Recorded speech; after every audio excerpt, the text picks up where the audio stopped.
Okay, guys, good morning. Today's lesson is titled Figures of Speech. And as I mentioned earlier, we're going to be showcasing poems that are very strong in figurative language. To freshen up your knowledge of figures of speech, a figure of speech is any word diverging from its usual meaning. It's the opposite of literal language.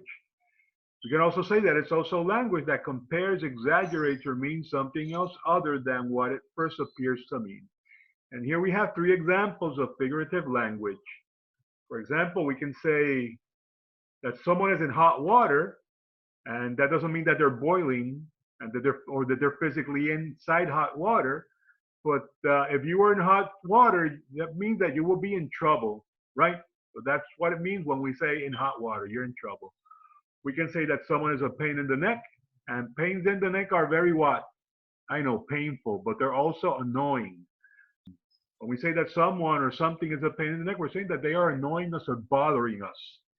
And another term that is very common, another figure of speech that is typical, is to say wrap it up, to mean that you finished.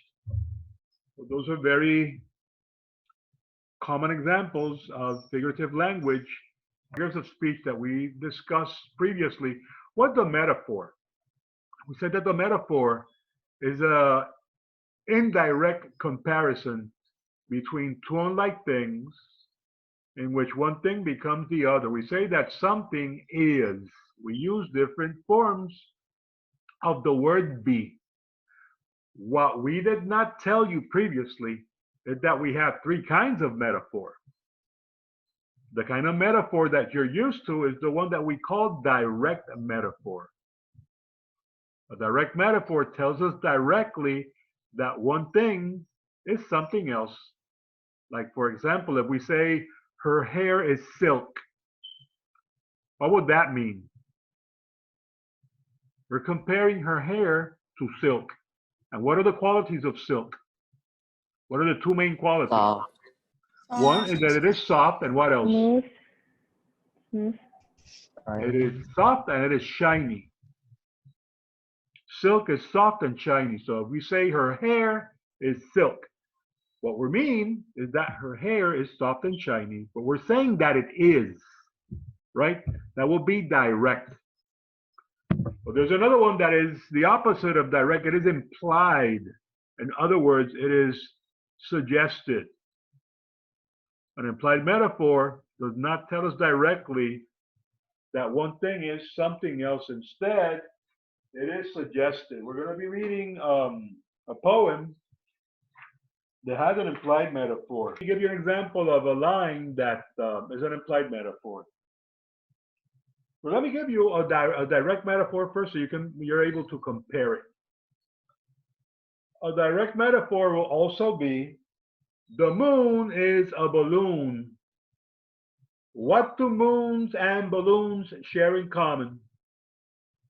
They're both round. They're both round. And balloons also, I mean, if you fill them up with helium, they kind of float in the air. And when you look at the moon, it seems like it's floating up there in the air, right? Even though it's in space. So those two qualities are probably what we're referring to when we say that the moon is a balloon. But what if I said, without a string, the moon drifts across the sky? Without a string, the moon drifts across the sky. What am I implying there about the moon? What am I saying about the moon in an indirect way? Without gravity, it won't float. Remember what I said about the previous example? In the previous example, we were comparing the moon to what? A balloon. To a balloon. Okay, did you ever walk around as a child with a balloon that was floating in the air? Maybe when you went to a fair or a circus? Yes. Yeah, sure. So listen to this sentence again. Without a string, the moon drifts across the sky. So what are we saying about the moon? That the moon is what? A balloon. A balloon. We're just not saying it directly, because if you cut a string off a balloon, it's going to float in the air also. So you see how implied works. That will be the other kind of metaphor. There's another kind of metaphor also, which is an extended metaphor. And when something is extended, you mean it means that it's longer than usual. It's covering like more territory. And the extended metaphor is a comparison between two unlike things that is developed over several lines or even an entire poem. So for you to detect this kind of metaphor, you might need to read the entire poem and then think about it and go, oh, that's what it's saying. And we're going to see a couple of poems today by Emily Dickinson where she makes the use of extended metaphors. Okay? Any questions so far, guys? No.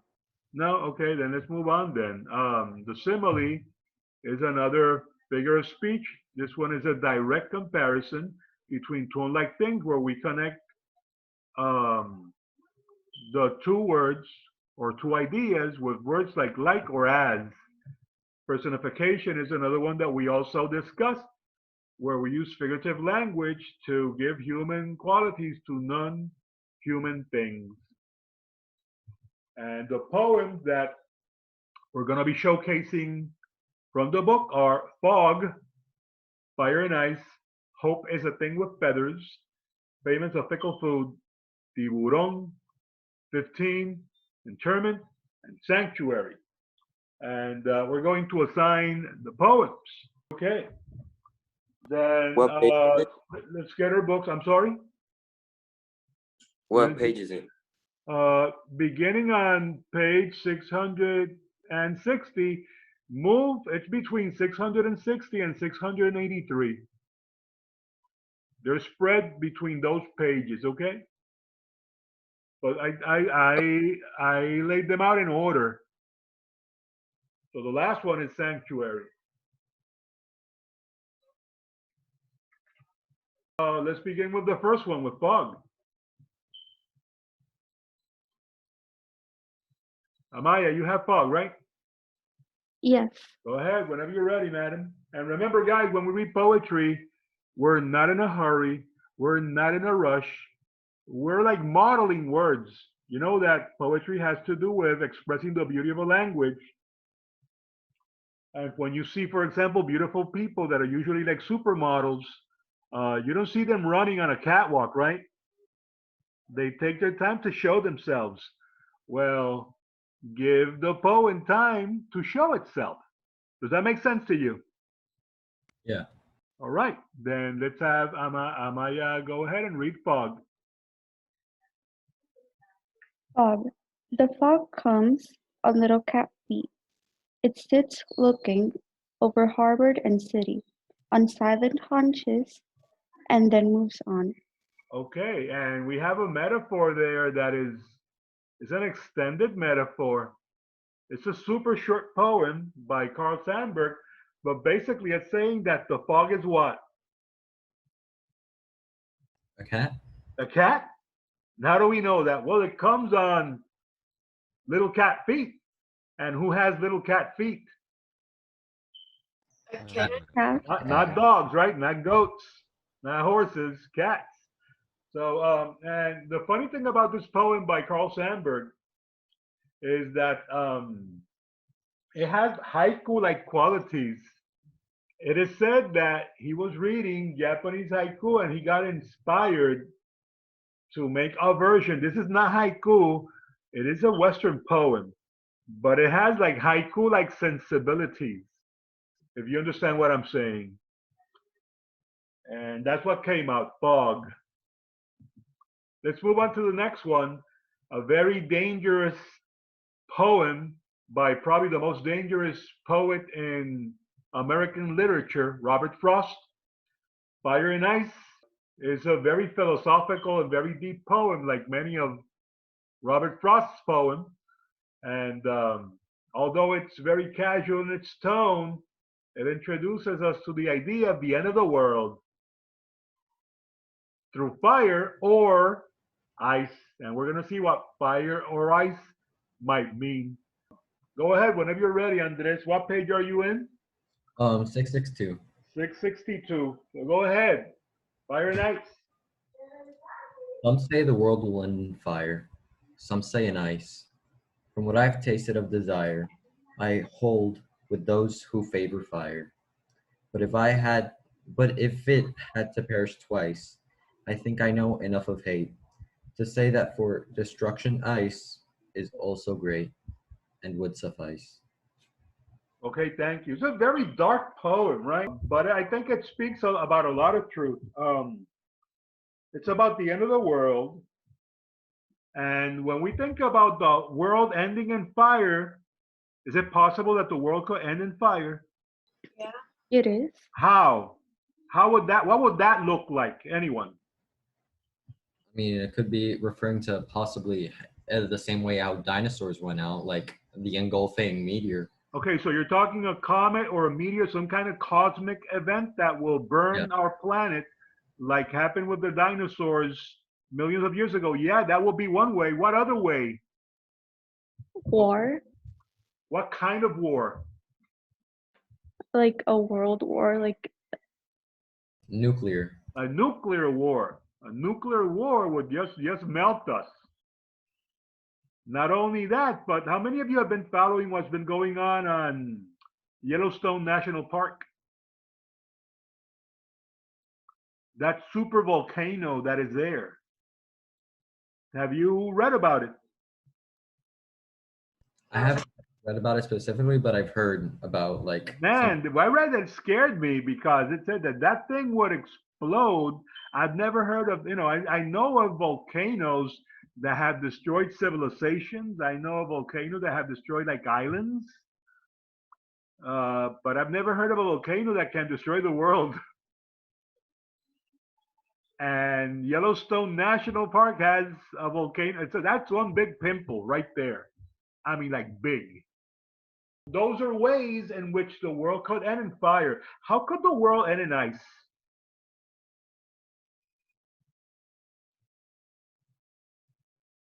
An ice age? A what? Ice age? And how do those things happen? I saw a movie that came out a few years ago called The Day After Tomorrow, and it shows some climatic aberration that happened that freezes the planet. It brings in like a new ice age, like Aniel said.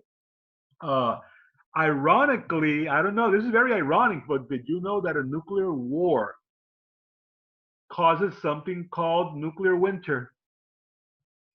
Those are ways in which the world could end. But the funny thing is that there is another fire and another ice that is behind the things that we just mentioned that could be the real cause for the end of the world. Because many of the things that we have discussed here, not all of them, but many of the things could be man-made. Many changes that we see in our climate today are being created by man, by our irresponsible use of our natural resources. But at the end of the day, fire and ice here is not referring to a nuclear war or some type of cosmic anomaly or a sun flare or solar flare that's incinerating our planet or an ice age or anything like that. At the end of the day, what really is fire and ice? And he says it right there in the poem. That fire and that ice is inside of you. hate.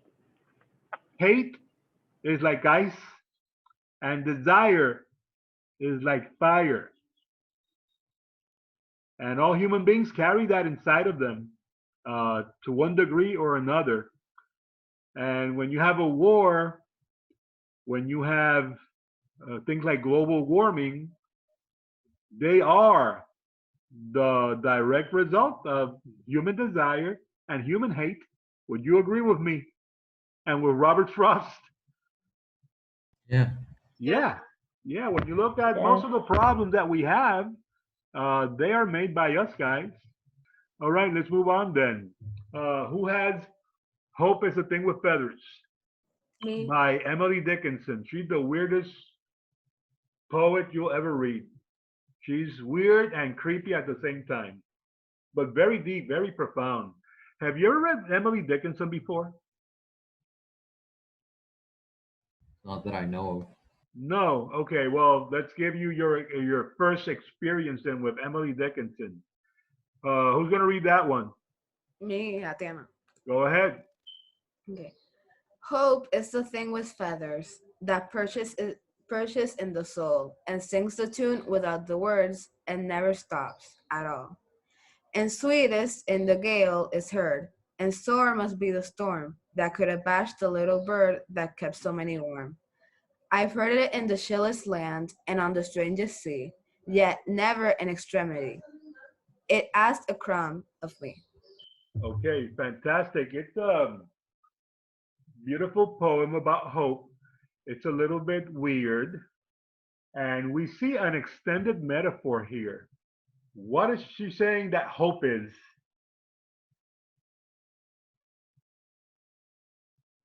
A thing with feathers. Okay, that's the title. But after you A read bird? everything that Hope is doing and the way that she's describing Hope, A bird? she's comparing Hope to a bird. Exactly. Well cut. It's a bird. She's saying Hope is a bird. And Hope shares many qualities with the bird. Birds are free, and hope liberates us from worry. Right? That when we are hopeful, we feel like a weight falls off our shoulders. Hope is a wonderful thing. So she's calling it a thing with feathers. I don't know if you know anything about Emily Dickinson. Was very talented, one of the most talented poetesses I've ever seen. Nobody knew she was a poet until she died. Not even her family. You know, she was the daughter of a Presbyterian pastor, and but she had mental illness issues, so she decided to lock herself in her room. Some people think it has to do with a love affair that ended sourly. She decided not to come out of her room. Her mom would leave food by the door, you know, and she was just decided to lock herself in her room. She died young. When after she died, you know that they start like putting the possessions of the deceased person away or donating them or something like that. And her sister and her husband were looking through a chest that was filled with notebooks. And when they started going through the notebooks, they found poem after poem after poem after poem in dozens of notebooks. And they decided to shop them around to see if they could publish them. And well, that's how we know about Emily Dickinson today. She is a published poet posthumously, right? After she passed away. Very tragic, but very interesting too. Let's move on to the next poem by Emily Dickinson. This one is titled Famous of Fickle Food. And who has that one? Me. Go ahead. Fame is a fickle food upon a shifting plate, whose table wants a guest but not. The second time is set, whose crumbles the crow inspects, and with ironic claw flap past it to the farmer's cornmen, eat of it and die. What is she calling fame? I hope that I don't know that people love fame. I'm not one of those. I like a lot of things. That's one thing I like. I actually hate fame. I love my anonymity and my privacy. But some people just love fame and they want fame. But she gives us a warning about fame. She said that fame is a fickle food in the title. What does fickle mean? Anybody? Fickle. That changes? Changeable. Something that changes. It's changing all the time. It mutates all the time. You know, people that are fickle, people that have that quality, they like one thing one day, and the next thing they hate it. You know, I know people that have told me that they would never want to wear brown clothing because they hate the color, and then a while later you see them wearing brown clothes. That's what fickle people are like. Or today they like pasteles, and tomorrow they don't. Tomorrow they hate it. fame is that way. Fame, according to Emily Dickinson, and I completely agree with her, is a fickle thing. I've seen many people that are loved and people that are celebrated, especially celebrities, actors, and singers. And then I've seen also, I've lived long enough to see how then these idols that have been built by people, then they're torn down. And today you're the greatest thing, and tomorrow you're like the worst thing. Why don't you die? You're the most horrible thing. And then the next day you're fantastic. And, I remember, how many of you know Britney Spears? Do you know who I'm I know talking her. about? Yeah. You don't know. Dude, like 20 years ago, like 15 years ago, all the students were like into her. She was the most famous pop star, the super famous. I don't know who's comparable to her today, but back then she was a superstar. And then they started to tear her down, and that was so sad to see what happened to her. So fame is that way. And at the end, she really tells us what fame is, because fame, in this case, is we have another extended metaphor. The title says it's a fickle food, but at the end, she's exactly telling you what kind of food it is. What is it? A corn. Well, she talks about corn, but look at what she says at the end. It's not even food. Fame is what? Look at the end. She said that people that eat from it, what happened to them? They die. So what is it? Poison? Poison. It's poison. Fame is poison. That's what she's saying. So you see, with an extended metaphor, you have to think a little bit, okay? You have to go a little bit further. Well, guys, I think we ran out of time, but you will continue reading the other poems. You're going to be reading Tiburón by Martín Espada. He's Puerto Rican. And it's very obvious what the car is, right? When he describes this car, 15 is a very sensual poem about a motorcycle. But the way he describes the motorcycle, you would think he's talking about a girl, okay? And then you have Interment about the emotions felt and experienced by a Japanese American that was in an internment camp during World War II. And then Sanctuary, which is alluding to 9/11 by Luis Francia.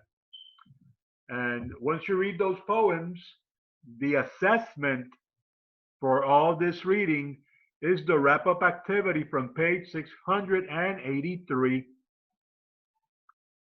And you're going to be working with the idioms. There's a section there on idioms. And again, you have another choices section to work on.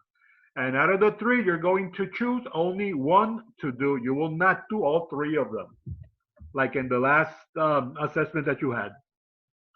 Did anybody have trouble with that? Nope. No.